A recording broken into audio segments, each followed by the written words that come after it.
I'm Troy. I'm Lindsey. And together we're Trinzy.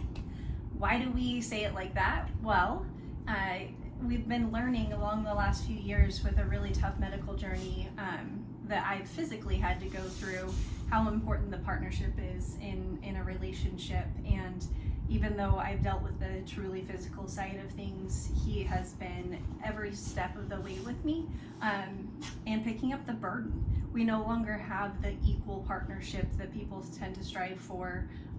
There's times where I just can't do anything other than survive.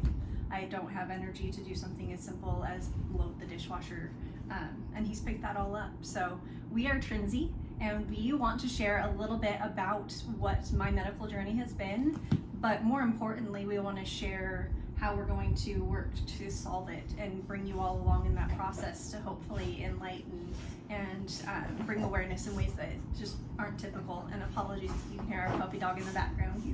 He's rolling around. So Troy, do you want to give like a preview as to what your thoughts are and why you started this? I started it because, well, let me start by saying this. No one is going to be a bigger advocate for your partner than you are, than the husband, the wife, the boyfriend, the girlfriend, the fiance, whoever it is. You have to be the person that is the most diligent for them, because for the most part, physicians are overwhelmed and they're not going to have as much personal reaction. They're not going to really care that much emotionally for every patient as you are being around your spouse or your girlfriend, boyfriend, friend, whatever. And their hands are tied by insurance too. Like they can't spend the amount of time that they may want to on us. Yeah. So you just have to research as much as possible, ask as many questions as possible. This video in this series is mainly about her journey with multiple sclerosis, but the advocacy part I'm kind of talking about is the fact that I had to educate her doctors when she was going through endometriosis as to what endometriosis was, because they didn't know what it was or how to deal with it.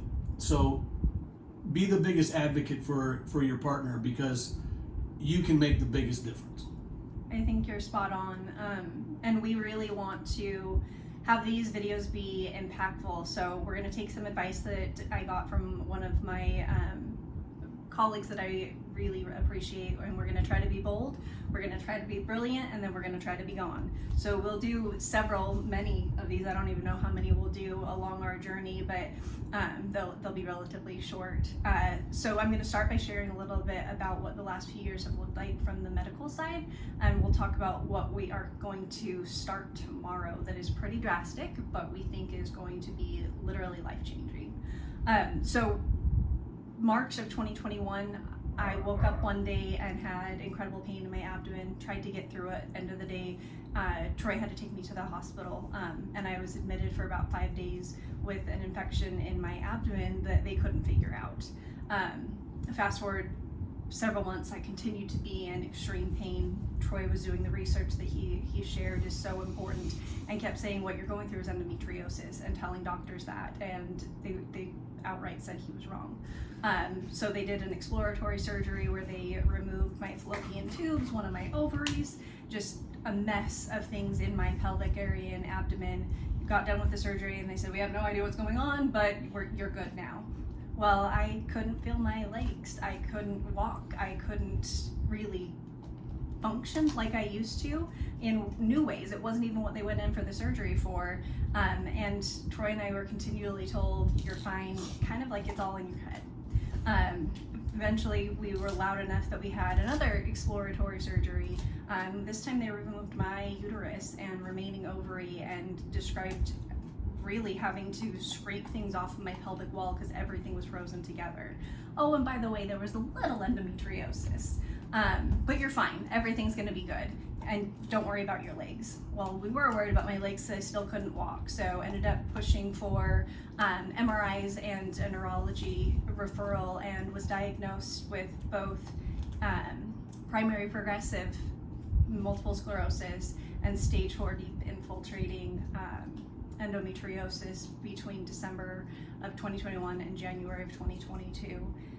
in order to get care for either, we had to travel to Dallas for my endometriosis care, in Kansas City for care for MS, and I wasn't getting better. So Troy said that we were going to move to Arizona, which is a happy place for us. We love it here, but so that I could be by the Mayo Clinic. And they've done amazing things, and I am so much better today than I was, but it's relying on medicine and going into the Mayo Clinic 3 or 4 times a week, and it's not doing what we want it to do. So Troy's been doing more research, and now, starting tomorrow, we are going to go on the carnivore diet, which I'm sure a lot of people will probably roll their eyes because plenty of people have made these videos, but there's so many people out there that have reversed or just become considerably better by limiting the food that they eat.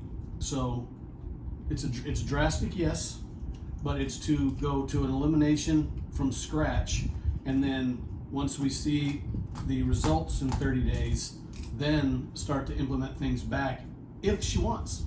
If she doesn't want to because she feels so good that she's progressing, then I don't see the point in it for your health, but for the just having an entertainment in life that isn't just eating meat, I can see that you want to enjoy life as much as you can. So starting tomorrow, it's weighing, it's measuring, and then it's off to the races with meat, water, salt, butter, eggs, and for this one, coffee for now. He has not quite convinced me yet on the coffee, but we are hoping to see drastic changes physically, emotionally, mentally, everything. Today, I don't like the way I look. I've got a convenient pillow here because I'm hiding the little pooch that's grown over the 3-year journey that we went through with medical issues. I lost 70 pounds, and now it's slowly working its way back to a point where I'm unhappy. He's not happy with where he's at. He's in his mid-50s almost, and we want him to feel as good as he did in his 30s, and I'm almost 40, so I want to feel as good as I can.